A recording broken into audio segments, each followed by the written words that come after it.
I'm here with guitarist Scott Renton of the band Barefoot Spacemen. Now, musicians like you have had, I guess, a bit of a tough couple of years over COVID, haven't you? Yeah, I mean, I guess everyone has, but you know, we all saw live music was sort of one of the last industries, along with hospitality, I suppose, to recover. Can't really socially distance in a mosh pit. No, not really. No. So yeah. Yeah. So I guess with your band, how did you adapt? How did that impact you?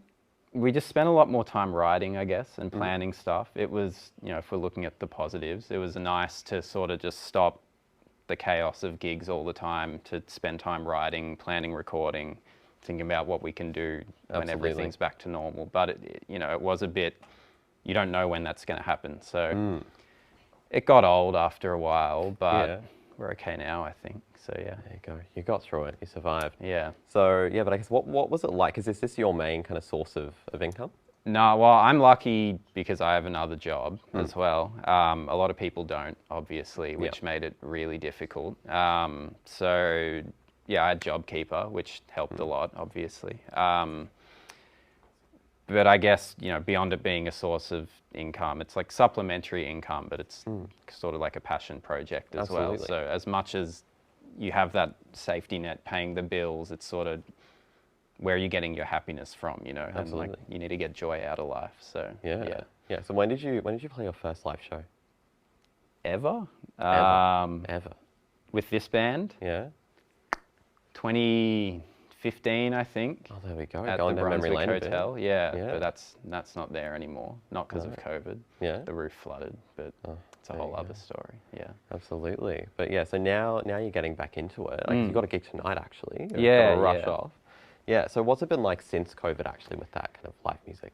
Well, I guess we had a few false starts, which was difficult because, you know, you get your hopes up and then it just goes away again. Since, I guess, sort of we let it rip, to call it that, maybe November last year, there's been a lot of interruptions just with people are getting COVID still, you know, bands are getting COVID. Venues have been, I guess, more reluctant to host live music, partly because of COVID, partly because since then, public liability insurance has increased a lot for venues. So we're seeing some can't afford to operate anymore, others are operating but without band rooms anymore.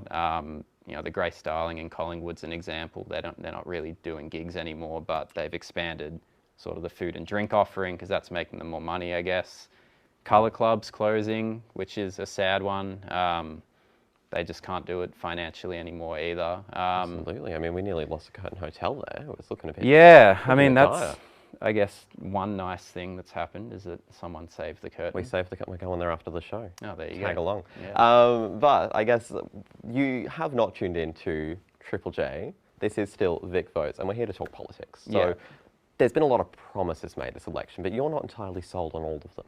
No, I mean, we'll see after the election. You know, a lot of the policies that are there are really good in theory, and I hope that whoever does get empowered follows through with them. I guess, you know, Labor, I think they committed like $7.5 million with, you know, payments of up to $1,000 for artists per gig, which is, it's a substantial amount of money, but if you sort of do the maths, there's kind of like 50 places in Melbourne each night of the week that are hosting gigs. If you want to pay a band $1,000, that's going to run out in about half a year, you know. So it's all well and good, but it's not really sustainable, I suppose. Like, I can't complain. It's still money, but you wonder where it's coming from.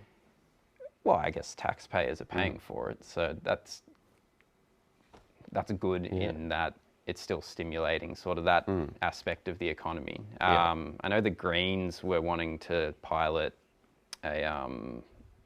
like a living wage, I guess, for artists. I think they're extending that to 200 people. I guess the interesting thing there is, like, you know, how will that be like means tested? How will you qualify? You know, what qualifies as a creative, which is the wording they've used. And then I think it's like 42K or something. So it's a livable wage, but it's not a great wage. And you know, with the cost of everything sort of going up, I'm not sure how sustainable that may be either. But I guess that's the point of the pilot. It's still a step in the right direction, but we'll see who gets in and what happens. Absolutely. So I guess, look, the votes are being counted right now. The election, it's been decided. What would you like to see on Monday when we get a new government? Whoever that may be. I guess a lot of things.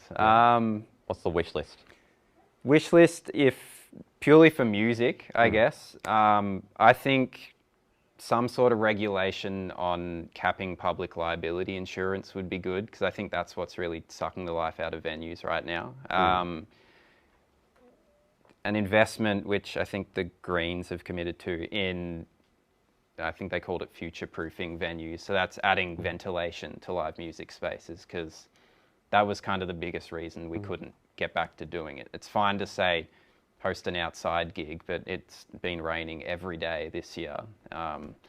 Today is dry and it's just windy. So, you know, even then gigs aren't sort of feasible either. So investing in stuff like that would be good. I think, you know, more music in the regions would be nice as well. I think Labor committed some money to that.